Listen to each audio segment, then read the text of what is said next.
What's going on, YouTube? This is Marty coming at you once again with that common man's perspective on life itself. So today I want to talk about Justin Rohrwasser, and I know I just murdered his last name, but the reason why I want to talk about this young man, he was just drafted by the New England Patriots, the NFL, and we all know what's been going on for the last few years with Colin Kilpatrick and with him being pretty much banned from the NFL because of his stance that he took with the flag and brutality when it comes to black males and the police. Now, the NFL kind of showed how big of a hypocrite they really are. And the reason why is because this young man right here has a tattoo on his arm that's a symbol of the three percenters. Now, I'm going to let y'all listen to a news clip of exactly how people look at the three percenters. So let's listen to this news clip first, and then we'll go from there. And one police officer who was present for the toppling of Silent Sam was not present for the more recent protests. CBS 17 first told you Thursday about the suspension of a Chapel Hill officer for a forearm tattoo, a tattoo some say represents a group known as the Three Percenters. CBS 17's Robert Richardson sits down with a member of that movement. He's digging deeper into what the group believes and why some think the cause is dangerous. The Roman numerals for 3, surrounded by 13 stars. It's the logo for Three Percenters, based on the group's claim that 3% of the people in the 13 colonies fought for independence during the Revolutionary War. We believe in a strong, firm government. We believe that the ruling government, the government before that, and the government before that, all reigns have been constitutionally run. Wade Bemis is part of the Wake County chapter of the Three Percenters. He says it's about patriotism, but the Southern Poverty Law Center says they're anti-government militia groups. Groups that believe that you need to have fail-safes against overreaching government. They believe they're pushing back against tyranny. We don't believe in an armed militia. We are here if they need us, but we never see that coming. Bemis says some Three Percenter factions give a bad name to others that try to do good in the community. Our group is black, white, green, yellow, purple. We did not discriminate. We are not racist. We believe that everybody has a right to freedom and freedom of speech. But the SPLC says some chapters associate with extreme racist groups, have been involved in attacks on immigrants and Muslims, and that some members participated in the 2017 Charlottesville rally. I think in the case of this officer, what needs to be done is exactly which particular organization he was involved with and whether or not that faction has bias, for example, anti-Muslim bias or something else. There was a time when the organization of Three Percenters, and there are many factions of it, we do not align with those factions. The SPLC names 193 Three Percenter factions on its list of anti-government groups. In Raleigh, Robert Richardson, CBS 17 News. And Wade Bemis. Now, y'all just heard that this group, a lot of these groups that represent the Three Percenters, they're on this hate list, and it comes from the Southern Poverty Law Office, which we all know that's a group that goes around and identify racist hate groups in America. And they also say that this group is anti-government.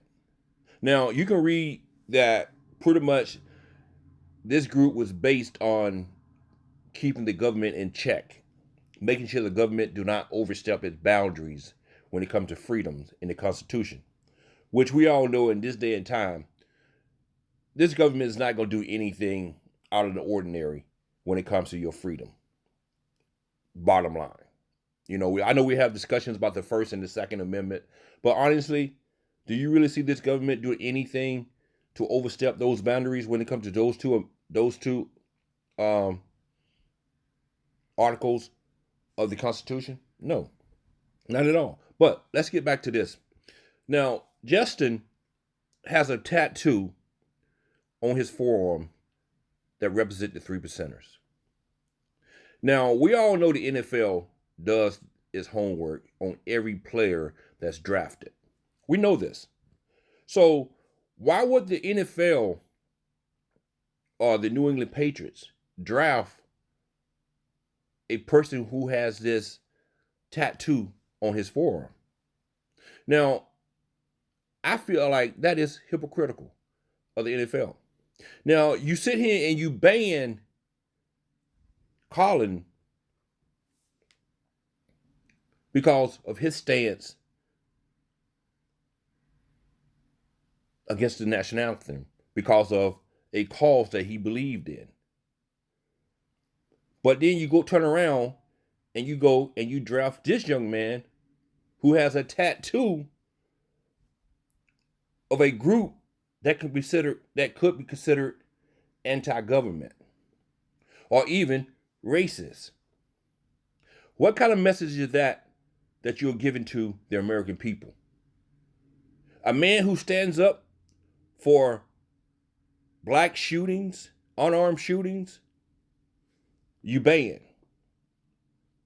But a guy who has this tattoo of 3%ers of a group who could be deemed anti-government and racist, you draft.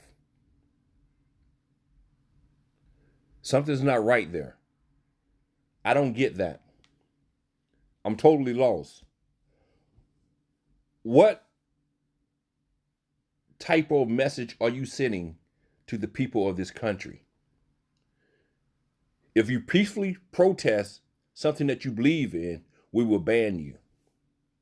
But if you tattoo something on your body that could be deemed anti-government or even racist, we reward you. And like I said, we all know the NFL does its homework on these players. So they knew this guy had this tattoo on his forearm. And I'm pretty sure they questioned him about that tattoo. Now, let me say this also.